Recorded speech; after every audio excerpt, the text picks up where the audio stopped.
L'altro esempio che faccio nel libro, e poi chiudo, è legato all'evoluzione umana. Altro campo su cui Darwin non sapeva niente. Quando Darwin scrisse i suoi libri si conoscevano fossili umani e si contavano sulle dita di una mano. E non si sapeva niente dell'evoluzione umana. Lui intuisce che eravamo cugini degli scimpanzé, intuisce che avevamo avuto un'origine africana, ma è successo tutto dopo, abbiamo capito tutto dopo come è avvenuta l'evoluzione umana. E quello che è successo oggi è che ne abbiamo capito che quell'immagine che ha avuto un grande successo e che è stata divulgata anche tantissimo sui giornali, no? Quell'immagine che ci piace così tanto dell'evoluzione umana, tutta lineare, dove c'è uno scimmione che diventa sempre più umano, poi diventa quasi umano, poi diventa Neanderthal, con la clava, e poi guarda caso sempre c'è in fondo un maschio, sapiens, bianco, bello, senza pancetta, fronte alta, tutti i capelli, no? Quindi l'idea che l'evoluzione sia un processo progressivo, di miglioramento costante, dove la specie umana che viene dopo sostituisce la precedente. Questa era un'immagine che ci piaceva un sacco, perché ovviamente voleva dire che noi eravamo l'apice di una storia di miglioramento. E quello che abbiamo scoperto è che le cose, avete già capito, non sono andate affatto così. C'erano 5 forme umane contemporaneamente, almeno 5. Noi sapiens, i Neanderthal, una specie asiatica floresiensis, un Erectus tardo e una specie asiatica dell'Asia centrale che ancora non abbiamo dato un nome perché non abbiamo ancora trovato abbastanza fossili, i denisoviani. E quindi una storia di diversità incredibile che ha portato alla fine, e questo è il punto interessante sul quale potremmo discutere anche dopo se volete, perché non sappiamo ancora cosa è successo in realtà, siamo rimasti da soli, nel senso che Homo sapiens è rimasto da solo per la precisione 12.000 anni fa. Il Neanderthal si è estinto 26.000 anni fa qui in Europa, in Spagna per la precisione. I Neanderthal erano i veri europei, erano gli europei autoctoni, nel senso che è una specie nata in Europa, specializzata all'ambiente europeo, glaciale e interglaciale. Vivevano in Francia meridionale, in Spagna, in Italia, dappertutto, anche in queste zone qui, nel Veronese, tutta la zona prealpina, tutti gli Appennini fino alla Puglia. E noi sapiens siamo invece una specie africana, noi siamo arrivati qui dopo.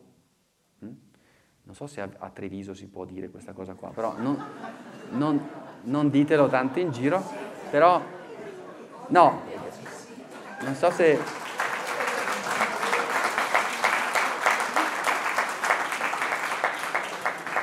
No, ma manca un pezzo, nel senso che non ho ancora detto la cosa che forse non si può dire, però io la dico lo stesso, poi al massimo non lo dite troppo in giro. Siccome noi sappiamo che i sapiens sono arrivati, noi sapiens siamo arrivati in Europa all'incirca 35-40.000 anni fa. Il Neanderthal stava qui invece da 200.000 anni, quindi lui è il vero europeo. Tra l'altro Neanderthal aveva la pelle bianca, lo sappiamo dei suoi geni, capelli rossicci biondi, quindi era proprio l'europeo. Noi abbiamo invece scoperto che i geni, il complesso di geni legato alla pelle bianca nei sapiens non ha più di 20.000 anni.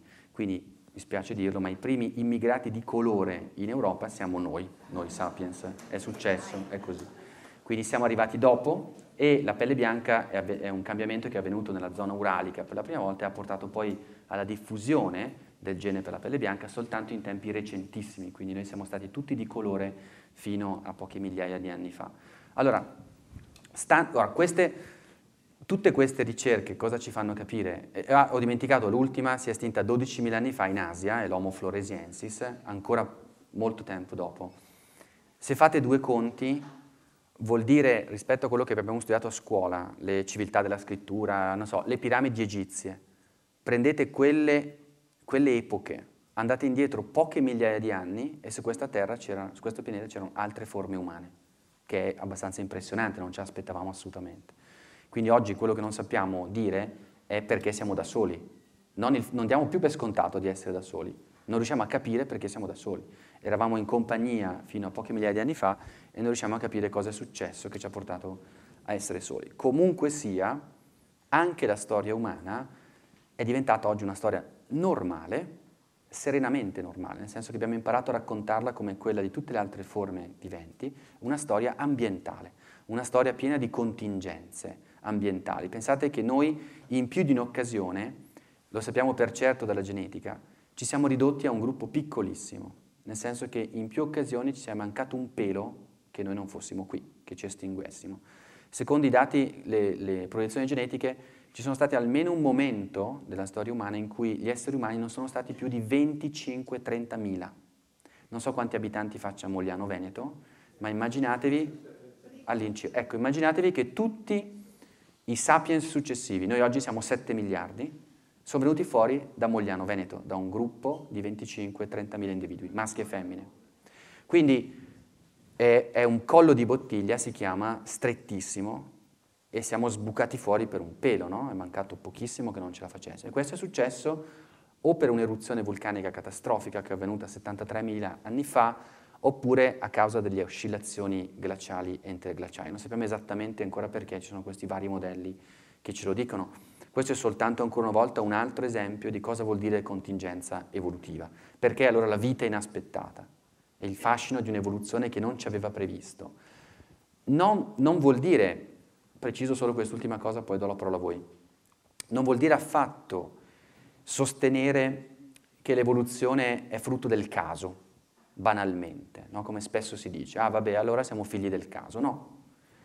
Il caso è una cosa diversa, il puro caso è una cosa diversa, è lanciare un dado e sapere che non possiamo sapere quale faccia verrà fuori, posso solo sapere che c'è un certo grado di probabilità che venga fuori ciascuna faccia. Quello è un evento casuale.